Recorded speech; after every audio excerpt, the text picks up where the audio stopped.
Bonjour tout le monde. C'est un grand plaisir de vous avoir avec nous aujourd'hui pour un déjeuner causerie avec M. Philippe Jeté. Philippe, qui est le président et chef de la direction de Cogeco et Cogeco Communication depuis septembre 2018. C'est un plaisir d'abord parce qu'on aime bien parler avec les décideurs durant cette période de pandémie, mais aussi regarder vers l'avenir. Et c'est aussi un plaisir parce que, on le sait tous, en cette période de pandémie, qu'est-ce que les télécommunications, tout le dispositif qui nous permet de travailler à distance, qui nous permet de faire des événements comme celui-ci, comment c'est important dans nos vies professionnelles. Donc, les besoins sont immenses, les gouvernements sont conscients, il faut couvrir le territoire, il faut s'assurer que les équipements sont de première qualité et qu'ils sont fonctionnels le plus rapidement possible. Il y a en même temps plein de défis quand on regarde vers l'avenir. Il y a des questions à se poser sur le développement des nouvelles technologies, comment ça va nous impacter. Et je dirais aussi, on est à l'amorce de cette relance. Là, c'est difficile à voir parce qu'on est toujours dans cette deuxième vague, mais on le sait bien, les vaccins, c'est parti. Ça va s'accélérer. Et quelque part devant nous, on va être dans cette relance, cette relance qui va, à mon avis, nous toucher de façon différente selon les secteurs, mais qui va néanmoins être bien réelle. Et donc, je pense qu'il faut aussi regarder vers l'avenir, comment on va s'organiser.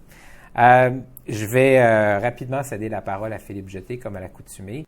Et dans quelques minutes, après son allocution, on aura la chance d'échanger, lui et moi. Je pourrai lui poser des questions.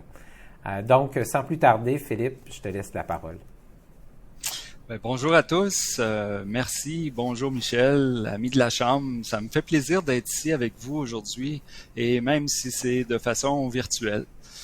Je remercie la Chambre de commerce du Montréal métropolitain pour cette belle invitation de participer aux discussions sur la relance. Je souhaite vous parler aujourd'hui du rôle de Cogeco dans la relance économique, soit par la connectivité qu'offrent nos services Internet haute vitesse ou avec nos stations de radio qui jouent un rôle important en cette période difficile. Mais avant d'entrer dans le vif du sujet, j'aimerais vous présenter une très courte vidéo qui vous fera découvrir le dynamisme et l'essence de Cogeco, qui a plus de 60 ans d'histoire.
Cogeco est né à Trois-Rivières et nous rayonnons aujourd'hui dans plusieurs régions du Québec, de l'Ontario et des États-Unis.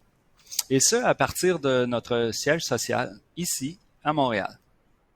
Notre réseau de câbleau-distribution est le deuxième en importance au Québec et en Ontario. Et sur cette carte, vous pouvez constater l'étendue de notre réseau au Québec. Notre réseau de fibres et de câbles permet à 1 779 000 foyers, près de 1,8 million de foyers, et 150 000 entreprises situées hors des grands centres urbains et dans plusieurs régions d'avoir accès à Internet haute vitesse, à la télévision et à la téléphonie. Dans le contexte de la pandémie, nos services sont devenus de plus en plus indispensables, nous le savons bien. Et chaque jour, nos équipes travaillent fort pour répondre aux besoins accrus de connectivité. Grâce aux investissements continus que nous faisons dans notre infrastructure réseau, pour assurer la capacité, la robustesse et la fiabilité de ceux-ci, on a pu répondre à l'augmentation significative de la demande pour tous nos services. Certains nous connaissent à Montréal à travers nos stations de radio. L'incontournable 98.5, Rythme, C'est quoi? Et The Beat en langue anglaise. Notre filiale Cogeco Média compte 23 stations de radio au Québec, que vous pouvez voir sur la carte, couvrant une population de 5,4 millions de personnes. Elle exploite également l'agence de nouvelles Cogeco Nouvelles. La radio joue un rôle important dans la diffusion de l'information et pour divertir. C'est aussi un média de proximité, puissant. En cette période de crise sanitaire, nos journalistes, nos animateurs, nos recherchistes et nos techniciens jouent un rôle social accru. Depuis le début du confinement, au printemps, toute notre programmation a été adaptée afin de répondre à ces nouveaux besoins. En plus de nos stations de radio, nous sommes aussi au cœur des communautés que nous desservons grâce à 25 stations de télévision communautaires au Québec. Cogeco contribue de façon importante au développement économique. Cogeco, c'est une histoire de croissance de 20 millions de dollars en revenus à notre entrée en bourse en 1985 jusqu'aux 2500 millions d'aujourd'hui. 4300 employés en Amérique du Nord, dont 2112 sont au Québec. 4100 fournisseurs, dont 1300 au Québec. Un siège social à Montréal, des centres opérationnels à Trois-Rivières pour le Québec, à Burlington pour l'Ontario et dans 11 États américains. À chaque année, Cogeco soutient aussi 700 organismes communautaires. C'est 12 millions en dons. Parlons maintenant de relance économique. Les grandes entreprises comme Cogeco jouent et joueront un rôle clé dans la relance économique. Dans notre cas, on participe activement au développement d'une économie numérique par les investissements majeurs que nous faisons dans le développement de nos réseaux de fibre optique pour connecter les foyers et les entreprises. Nous contribuons ainsi au développement des régions et à la vitalité de notre économie. On s'assure aussi de le faire d'une façon durable et inclusive. Parlons tout d'abord du rôle de l'Internet haute vitesse. Il y a 5 choses à retenir. Le rôle de l'Internet dans le développement économique est indéniable.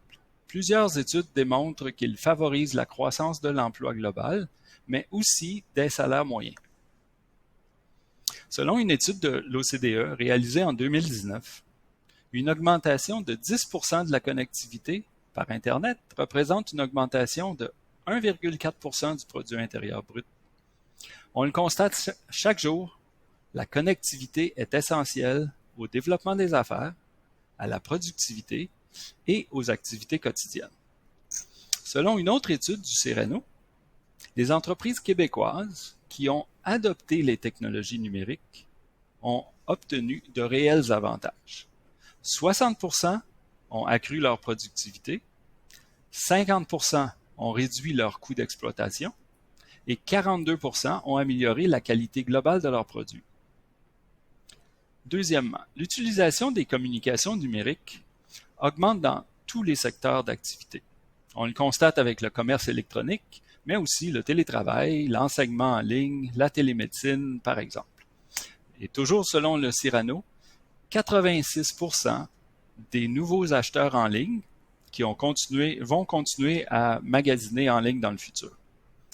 Nos gouvernements aussi augmentent leur présence numérique pour servir leur population. Mais il existe un fossé numérique entre les grandes villes et les régions. 86% des ménages canadiens ont accès à des vitesses de 50 mégabits par seconde ou plus, alors que ce taux n'est que de 41% en région rurale. Encore plusieurs personnes et entreprises n'ont pas accès à Internet haute vitesse au Canada. C'est 4,9 millions de personnes. Et au Québec, c'est 340 000 résidences. Le privé investit. L'accélération des investissements majeurs dans l'infrastructure numérique est essentielle pour répondre aux besoins des Québécois, pour la relance économique et pour le positionnement du Québec dans l'économie numérique. Cogeco s'est engagé en 2019 à investir 1 milliard sur 4 ans et nous accélérons présentement certains investissements vu l'urgence. Nous avons d'ailleurs annoncé plusieurs investissements au cours des derniers mois et nous travaillons en collaboration avec plusieurs municipalités afin de répondre aux besoins de connectivité des communautés. Les divers paliers de gouvernement ont aussi annoncé des programmes afin de travailler avec les développeurs de réseaux comme Cogeco pour combler le fossé numérique. Cette collaboration entre le secteur public et le secteur privé est cruciale pour construire des réseaux de fibre optique dans les régions où la densité de population est faible et les investissements non rentables sans le soutien des gouvernements. Au total, Cogeco a présenté plus de 100 projets dans le cadre de divers programmes. Certains ont déjà été approuvés et d'autres sont en phase d'analyse. Dans le cadre du budget 2019 du gouvernement fédéral, il avait été annoncé des investissements historiques de 6 milliards de dollars. Cet automne, le gouvernement a bonifié son engagement en attribuant 1,75 milliard de dollars additionnels sur 7 ans avec son fonds pour la large bande universelle. Son objectif étant de connecter 98% des Canadiens à Internet haute vitesse d'ici 2026 et 100% l'ensemble de la population du Canada d'ici 2030. Le gouvernement du Québec s'est aussi doté d'une enveloppe de 400 millions de dollars sur 7 ans pour soutenir le déploiement Internet haute vitesse en région. Parlons maintenant de la radio. On sait déjà qu'elle joue un rôle essentiel sur le plan de l'information et du divertissement, et ce rôle s'est intensifié avec la pandémie. Selon une étude d'Influence Communication, réalisée pour le compte de Cogeco Média, 55% du contenu écouté à la radio parlée contribue à véhiculer une opinion publique. En comparaison, 36% du contenu imprimé constitue un vecteur d'opinion. Par son impact majeur comme vecteur d'opinion publique et comme source de divertissement, la radio est un moteur de croissance économique.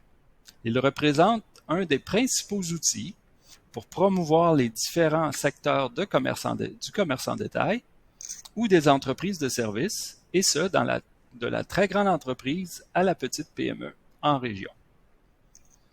Malgré le fait que nos stations aient fortement été touchées par la pandémie, nous avons vu une baisse drastique de nos revenus de publicité. Nos stations ont fait preuve d'initiative, de créativité et de flexibilité pour stimuler l'économie. Je vous donne 3 exemples d'initiatives pour soutenir les entreprises locales. Au début de la pandémie, à l'initiative de Cogeco Média, les radiodiffuseurs du Québec se sont réunis pour soutenir l'économie locale en joignant le mouvement Ensemble pour les Québécois. Ainsi, un message a été diffusé sur les ondes des radios du Québec pour inviter les Québécois à acheter en ligne de nos commerçants locaux. Cette initiative est toujours en vigueur d'ailleurs. Rythme a lancé l'opération Take-Out à Montréal, un mouvement de solidarité visant à soutenir les restaurants par la diffusion en ondes de carnets des meilleurs restaurants offrant du prêt à emporter et provenant des suggestions de nos animateurs. Les stations musicales de Cogeco Média ont aussi contribué à la relance culturelle en diffusant sur leurs médias sociaux des concerts d'artistes prenant part, par exemple, au grand spectacle de la Saint-Jean. Ajoutons à cela le rôle de nos radios en région pour la promotion du commerce régional. Il y a de moins en moins de médias purement régionaux et la radio demeure un acteur important pour le développement économique tant dans les grandes villes que pour nos entrepreneurs en région. Mais la croissance économique doit être aussi inclusive. Chacun doit avoir la possibilité de contribuer à la prospérité ainsi que d'en bénéficier. Plusieurs éléments composent une croissance inclusive. Tout d'abord, l'inclusion sociale. Les entreprises ont un rôle à jouer par la mise en place d'une stratégie de philanthropie qui favorise l'inclusion sociale des plus démunis. La philanthropie est l'un des fondements de Cogeco, et ce depuis 1957. Plusieurs initiatives philanthropiques mises en œuvre par le fondateur de Cogeco, Henri Audet, sont toujours en activité aujourd'hui. Notre entreprise investit annuellement plus de 13 millions en espèces et en temps d'antenne sur nos stations de radio. D'ailleurs, en 2020, Cogeco a obtenu la certification Entreprise généreuse d'Imagine Canada. Le programme des entreprises généreuses souligne le leadership exemplaire en matière d'investissement communautaire et de responsabilité sociale au Canada. À chaque année, nous travaillons avec nos employés à la campagne de Centraide aussi, dans le Grand Montréal et dans nos régions. Nous soutenons financièrement plusieurs grands hôpitaux de Montréal, notamment le CHUM, le COSUM et l'Institut de cardiologie de Montréal. Cogeco investit aussi dans le milieu de l'éducation, notamment par nos partenariats avec Polytechnique, l'ETS, McGill et l'Université du Québec à Trois-Rivières. Aussi, nous sommes fiers de l'initiative Grand Sapin de Sainte-Justine, en partenariat avec notre station Rythme, qui permet depuis 2008 d'amasser des milliers de dollars chaque année pour la fondation du Centre hospitalier universitaire Sainte-Justine. La croissance inclusive passe par l'inclusion numérique aussi. Non seulement faut-il assurer la connectivité d'un point de vue géographique et réduire le fossé numérique entre les grandes villes et les régions, mais il est essentiel de travailler au développement des compétences numériques qui deviennent de plus en plus importantes, que ce soit à l'école, au travail ou à la maison. Il y a des facteurs démographiques. Selon le centre de recherche américain Pew, on ne sera pas surpris, les jeunes de 18 à 29 ans utilisent le plus l'Internet et les personnes de 65 ans et plus l'utilisent le moins. Mais il y a aussi des facteurs économiques. Des contraintes financières génèrent des inégalités dans l'accès à l'information et aux services. Et à ce titre, Cogeco participe à chaque année au programme Ordinateurs pour l'excellence, qui vise à remettre à neuf des ordinateurs de bureau et des ordinateurs portables usagés pour les distribuer à de jeunes élèves. Nous participons aussi au programme Famille branchée, en partenariat avec le gouvernement fédéral, en offrant des services Internet à prix réduit aux familles à faible revenu admissibles qui sont situées dans la zone de couverture de notre réseau. Nous avons aussi un partenariat à long terme avec l'Institut de valorisation des données, IVADO, créé en collaboration avec le HEC, l'Université de Montréal et Polytechnique Montréal, qui a notamment pour mission de contribuer au développement d'une filière économique autour de l'exploitation de données massives pour la prise de décision, en développant des partenariats avec divers groupes au Québec, au Canada, dans le domaine de la valorisation des données. La relance économique doit aussi être durable et résiliente face au changement climatique. Or, chez Cogeco, nous nous sommes engagés par le biais de notre programme ambitieux de responsabilité sociale à exercer nos activités d'une manière responsable et durable, tout en étant une bonne entreprise citoyenne. Nous y croyons et cet engagement fait partie de notre stratégie de croissance à long terme. Plus tôt cette semaine, nous avons annoncé que Cogeco a été inscrite, encore cette année, au palmarès annuel des 100 entreprises les plus durables au monde, selon Corporate Knights. Cette sélection se fait parmi 8000 sociétés à travers le monde. Nous sommes également très heureux de notre résultat A- pour le changement climatique en 2020 que nous a attribué récemment le CDP, l'organisme Carbon Disclosure. Ce résultat place Cogeco dans la catégorie des entreprises qui mettent en œuvre les meilleures pratiques actuelles pour mesurer, comprendre et traiter les impacts climatiques des entreprises et souligne notre engagement à agir de manière responsable et durable. Mais aujourd'hui, je suis fier de vous annoncer une primeur. Cogeco est devenue la première entreprise dans le domaine des télécommunications au Canada à recevoir l'approbation de l'organisme mondial Science Based Targets pour ses réductions de gaz à effet de serre. SBT certifie que les objectifs de réduction des gaz à effet de serre de Cogeco et de son plan de réduction sont en ligne avec les objectifs de l'accord de Paris qui vise à limiter le réchauffement climatique à un niveau bien inférieur à 2 et de préférence inférieur à 1,5 degré Celsius par rapport au niveau pré-industriel. Cet organisme est un partenariat entre l'initiative Pacte mondial de l'ONU, CDP, World Resource Institute et le Fonds mondial pour la nature. Cette certification démontre non seulement le sérieux que nous accordons à l'environnement, à la réduction des gaz à effet de serre et à la croissance économique verte, mais démontre, je crois, aussi la rigueur de notre approche et le travail de tous nos employés. Et c'est sur cette note positive que je termine en vous disant que depuis 60 ans, Cogeco est fier, très fier, de contribuer à notre épanouissement collectif, qu'il soit économique, social ou culturel. Et rappelez-vous, Cogeco, ce n'est pas seulement une entreprise de câbleau-distribution et de la radio, c'est un lien qui nous unit et un lien qui est là pour durer. Merci à tous de votre écoute. Merci Philippe. Écoute, d'abord très impressionnant et dans la vision des choses et dans la réalisation. Si tu te permets, avant de regarder vers l'avenir, on va juste regarder un petit peu vers le passé.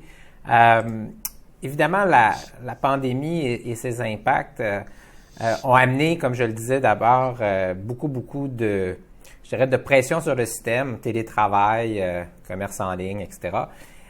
Et récemment, couvre-feu. Comment évalues-tu les capacités de Cogeco dans l'Internet? Est-ce que ça tient le coup? Le couvre-feu, c'est tout le monde à la maison, ses tablettes le soir, peut-être sur la télé un peu. Comment tu évalues la capacité du réseau? Êtes-vous satisfait jusqu'ici? Comment ça tient le coup?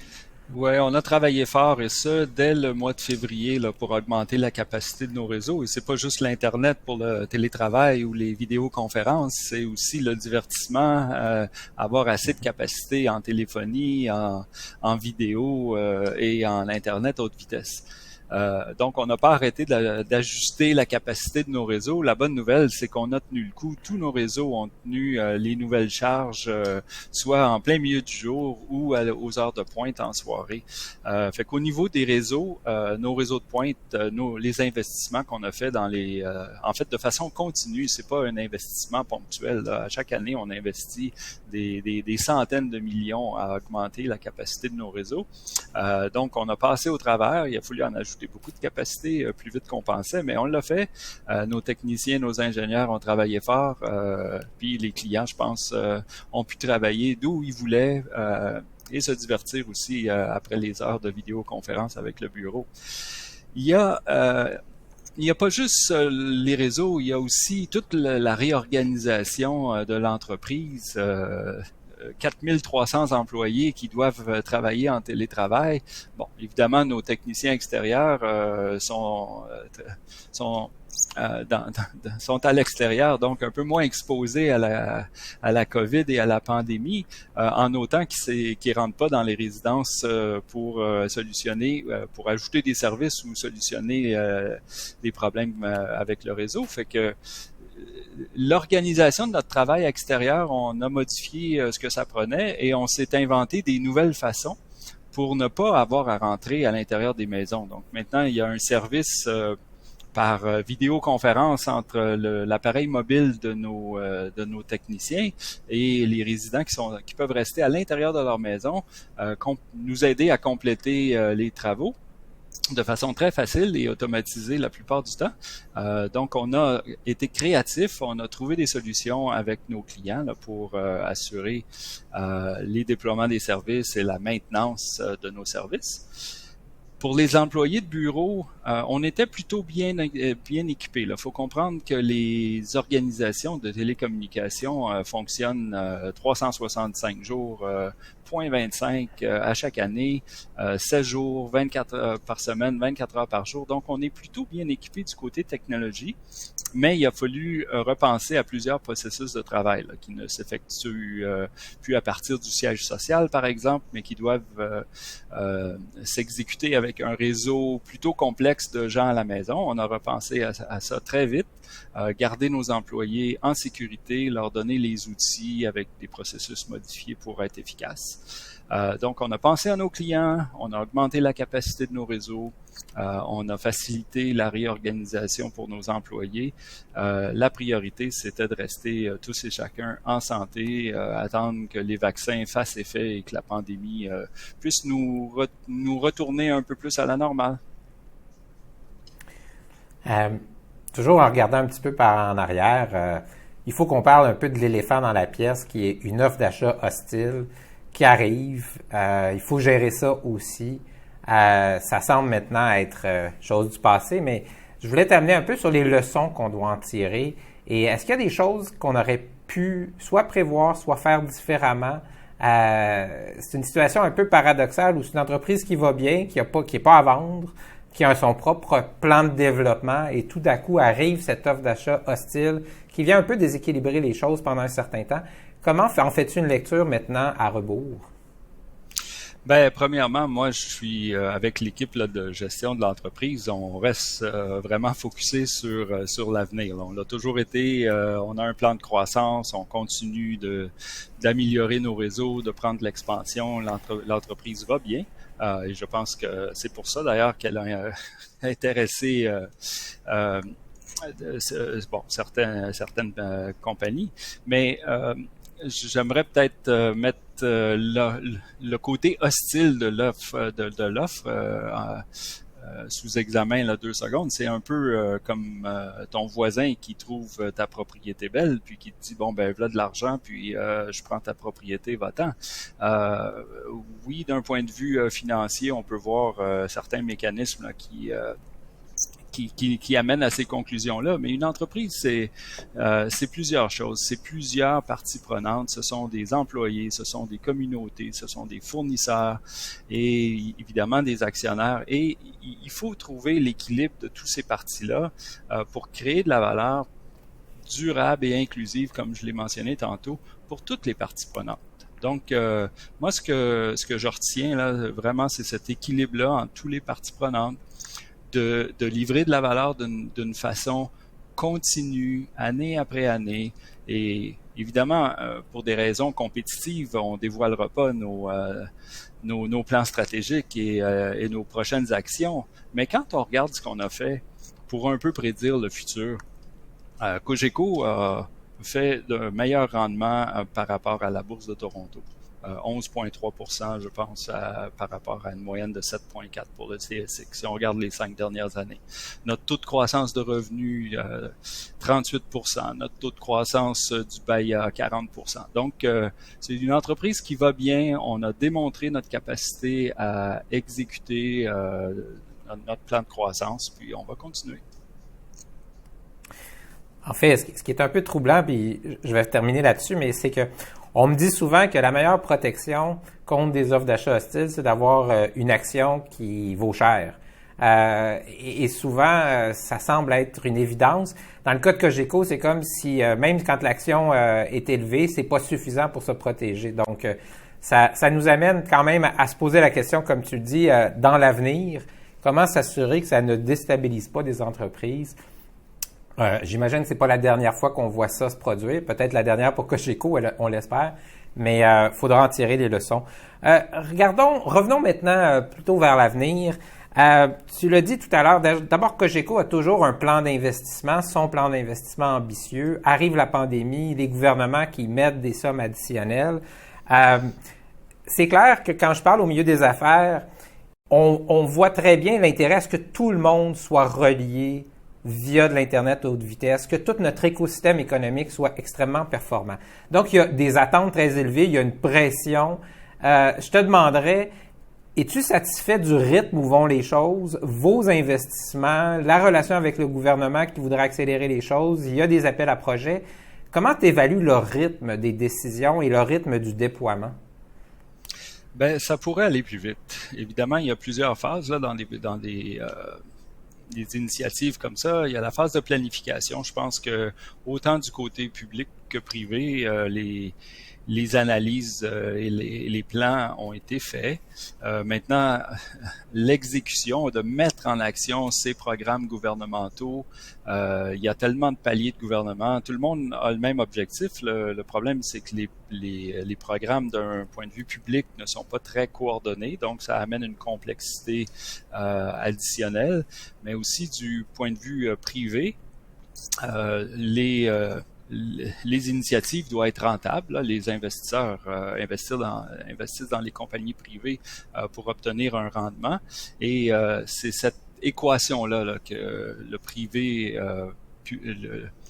la combinaison privé-public essaie de combler, obtenir le rendement souhaité pour les opérateurs privés et mettre pas plus d'argent qu'il faut d'un point de vue de programmes gouvernementaux, juste ce que ça prend, tout en supportant une compétition saine là, dans le marché. C'est-à-dire qu'il y a plusieurs joueurs qui peuvent contribuer, qui vont contribuer, et ça prend des mécanismes d'allocation des subsides, une bonne gestion des argents publics, des programmes transparents, de la reddition de comptes aussi.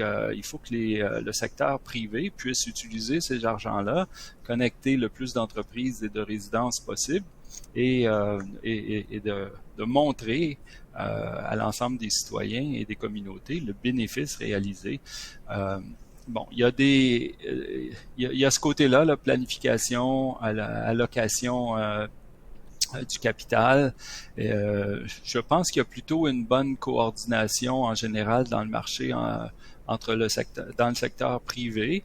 Maintenant, il y a certains joueurs qui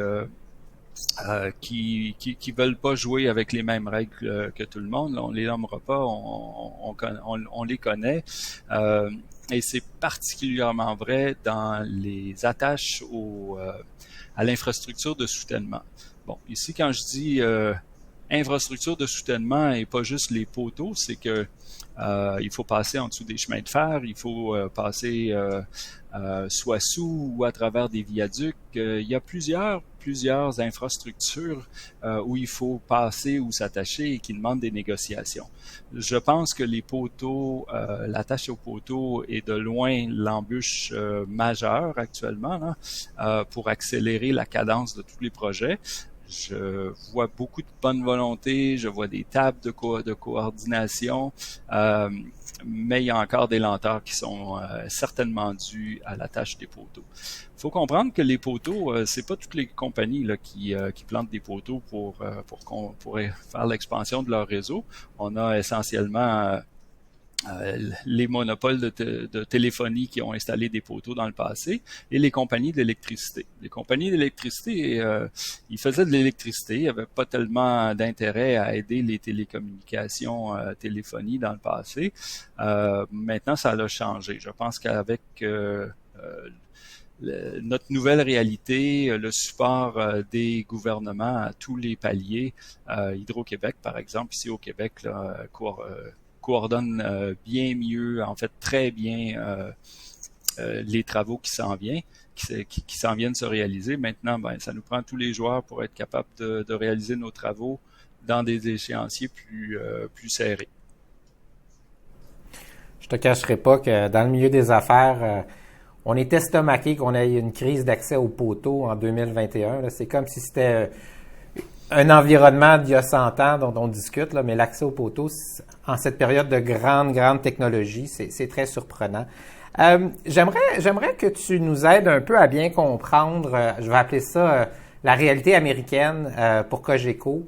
C'est une entreprise d'ici, vous avez déployé à travers le temps votre réseau. Tu disais 9e entreprise de câblo-diffusion aux États-Unis, ce qui est quand même, c'est un pays où on se serait attendu à ce qu'il y en ait beaucoup devant Cogeco. Comment tu vois l'avenir du développement de Cogeco aux États-Unis? Est-ce que ça va devenir le poids lourd des revenus, le poids lourd de la rentabilité à l'intérieur de Cogeco? Comment tu vois ça?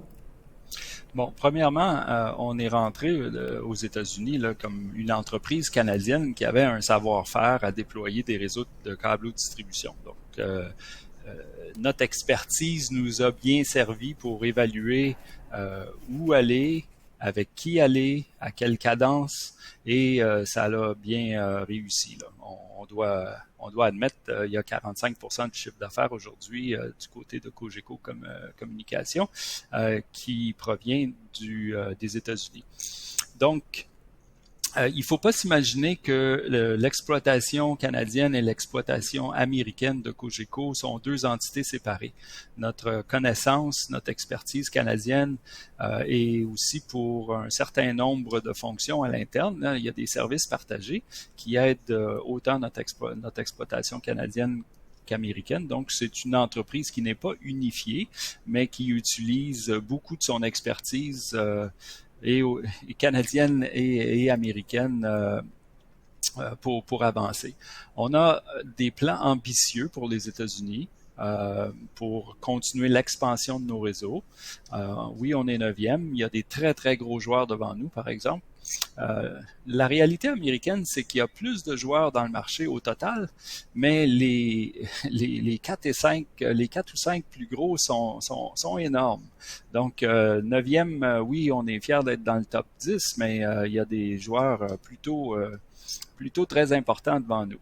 Donc, on va probablement continuer notre progression d'expansion de territoire, ajouter des kilométrages à notre réseau, ajouter. Faut comprendre qu'aux États-Unis, notre territoire d'exploitation, sauf pour Miami, est très similaire au Canada. C'est-à-dire, on n'est pas dans les grandes villes densément peuplées. On est un joueur un peu plus régional. En anglais, on appelle ça les Tier 2 and Tier 3 markets là. Et c'est là qu'on se situe, c'est là qui est notre expertise, comment déployer des réseaux et comment les opérer dans un mode plus régional chez Cogeco. On fait très bien ça au Canada et on a pris le même modèle pour notre exploitation américaine. Donc, on va continuer de s'étendre. On va aussi continuer de procéder par acquisition quand il y a des compagnies qui sont intéressées. Notre mode de fonctionnement est très respectueux. Là, on crée des partenariats et on l'a fait avec ABB, avec MetroCast, avec Thames Valley au Connecticut, avec déjà plusieurs joueurs. Et on va continuer des acquisitions. Donc, une croissance organique et une croissance par acquisition. Je voudrais relier deux choses que tu as dites. D'abord, tu viens de dire que les activités aux États-Unis sont intégrées là, au sens de la gestion de l'organisation. C'est pas un siège social américain qui fait ça d'un côté et le siège social canadien. Et tu as parlé tout à l'heure de l'ampleur de votre liste de fournisseurs locaux. Est-ce que on peut penser que une partie de vos fournisseurs québécois vous servent dans vos activités américaines ou la réalité un peu, je dirais, Buy America fait en sorte que vous faites surtout appel à des fournisseurs américains sur le territoire américain? Bon, là, premièrement, il faut distinguer les produits et les services. Il y a des services qui sont obtenus de fournisseurs canadiens là, qui servent immédiatement au premier degré dans notre exploitation américaine. Évidemment, l'achat de produits américains, on essaie d'acheter les produits le plus localement possible. Je l'ai dit tout à l'heure, là, on a vraiment beaucoup de fournisseurs. Quand on regarde la taille de notre entreprise et le nombre de fournisseurs, on trouve qu'il y a beaucoup plus de fournisseurs chez Cogeco et la raison est simple, c'est qu'on essaie de participer au développement des communautés. Donc, on s'y installe et on contribue avec eux et ça inclut des achats locaux le plus souvent possible. Mais au niveau des services, là, il y a très certainement là, des contrats qui peuvent servir à l'ensemble de notre exploitation. Maintenant, tu as mis indirectement aussi le doigt sur un des secrets de Cogeco en opérant localement. Nous, on est très, très fiers là, que chaque chaque client canadien soit servi par des employés canadiens et chaque client américain est servi par des employés américains. Ça, évidemment, c'est pas difficile à comprendre pour nos techniciens. Là, on s'attend pas à ce qu'ils viennent d'un pays étranger pour nous servir en véhicule, mais tous nos centres téléphoniques sont aussi locaux. Donc, l'ensemble de nos employés, administration, les services techniques et les centres d'appel, ce sont des gens locaux, ce sont des gens de la communauté qui servent les clients tant au Canada qu'aux États-Unis. On n'a pas fait d'outsourcing à l'international pour nos produits et services. On a beaucoup parlé télécom. Parlons un peu radio, parlons un peu médias. Tu l'as dit, les revenus publicitaires dans tout cet écosystème-là ont été durement affectés durant la pandémie. En même temps, on peut présumer que beaucoup de gens maintenant consomment la radio, peut-être sur le web, peut-être on est moins dans nos voitures ces jours-ci, ou en tout cas on est moins dans nos voitures à l'heure de pointe, ça c'est clair. Comment vois-tu les prochains mois du point de vue de la radio, du point de vue des contenus aussi? On a vu aux États-Unis comment les médias sont polarisants aussi. Ici au Québec, on a certaines chaînes de radio un peu polarisantes, mais dans l'ensemble, on a ici des chaînes qui amènent des débats, oui, mais sans nécessairement basculer dans les extrêmes. Comment vois-tu ça? Oui, c'est important. Le média de la radio amène, j'ai essayé de le décrire tout à l'heure, de l'information et du divertissement. Donc, il y a une balance là qui est obtenue par l'ensemble de nos 23 radios musicales et parlées. Je pense qu'on peut intéresser les auditeurs à aller chercher le contenu et les annonceurs à venir rejoindre nos auditeurs sur nos plateformes. Bon, il y a un ralentissement économique très évident à cause de la pandémie. Tu l'as dit, les gens ne sont plus non plus dans les voitures. La consommation du média de la radio a changé. Mais elle est toujours là. Mais on comprend les annonceurs de ne pas annoncer, surtout pas pour des commerces fermés ou des commerces qui marchent au ralenti. La pandémie n'est pas là pour durer, là, ça va s'améliorer, il va y avoir une reprise économique et je pense que la radio est très, très bien positionnée parce qu'elle est à l'avant-plan là, du commerce local et des communautés qu'elle dessert pour reprendre immédiatement avec la reprise. Moi, je n'ai pas d'inquiétude majeure. Il faut passer à travers la tempête, là, c'est pas facile, mais je n'ai pas d'inquiétude majeure pour le média qui est la radio, pour refaire les liens avec les annonceurs et remplir toutes nos cases de publicité qui sont disponibles. Aujourd'hui, on en donne beaucoup à des communautés, à des organisations sans but lucratif qui aident les communautés. Donc, on se sert du média pour aider autant qu'on peut, mais le côté payant des publicités va reprendre avec la reprise. On a au moins retrouvé la description des matchs de hockey du Canadien à la radio. C'est déjà, je dirais, une vague de bonnes nouvelles. Peut-être, en terminant, j'aimerais t'amener sur quelque chose que tu as mentionné, qui est l'inclusion. On a reçu à la Chambre de commerce au fil du temps ton prédécesseur, Louis Audet, et je me souviens que Louis parlait un peu de Cogeco et beaucoup d'enjeux sociétaux et avait fait des déclarations très fortes sur la responsabilité collective qu'on avait dans toute la question des réfugiés à l'époque. Et j'imagine qu'à travers donc cette performance de Cogeco, cet engagement sur des causes sociales, mais sur la cause de l'inclusion, il y a une continuité. Tu parlais d'inclusion en termes de capacité numérique des gens, tu parlais d'inclusion aussi, je pense, en termes de génération. Comment vois-tu le rôle que les médias, le rôle que Cogeco peut jouer dans toute la grande question de l'inclusion, de toute cette diversité qui est présente à Montréal et partout? Comment vois-tu ça d'un point de vue corporatif?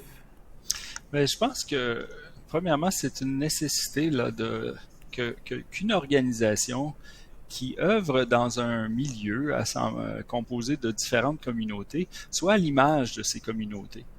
Si on veut, une organisation, c'est là pour servir. Et si on veut bien servir, il faut bien comprendre, donc, d'inclure dans le développement de nos organisations, dans le développement de l'entreprise, une représentation valable et en ligne avec la réalité des communautés dans lesquelles on est actif, pour moi, c'est non négociable. Quand on le fait pas, on se prive d'une perspective, d'une prise de vue qui n'est pas complète sur les communautés à l'intérieur desquelles on travaille. Donc, c'est important d'amener autour de la table, que ça soit dans l'équipe de direction, dans les équipes d'exécution ou sur le terrain, une représentation de l'ensemble de la diversité culturelle et d'avoir des gens qui ont des expériences différentes à la table pour que l'organisation soit capable de remplir sa mission, c'est-à-dire de bien servir les communautés, de les aider à se développer et de grandir avec elles. Merci, Philippe. Écoute, c'est tellement ce qu'on prône, nous aussi. L'inclusion passe beaucoup par l'emploi et par le fait que nos employés doivent refléter la communauté dans laquelle on œuvre. Donc, je pense qu'on est totalement alignés. Je voulais aussi te remercier parce que, chose que je ne sais pas si tu le sais, mais Cogeco est souvent un très bon partenaire de la Chambre de commerce. Et je voulais rendre hommage à Cogeco au fil du temps. Des chambres de commerce, c'est aussi fort que sa base d'affaires. Et l'engagement de la base d'affaires. Donc, je te remercie beaucoup. Je vais terminer avec un petit mot de publicité pour ceux que ça intéresse. Dans quelques jours, le 3 février, on va avoir Peter Hall, qui est le vice-président et l'économiste en chef de Exportation et Développement Canada.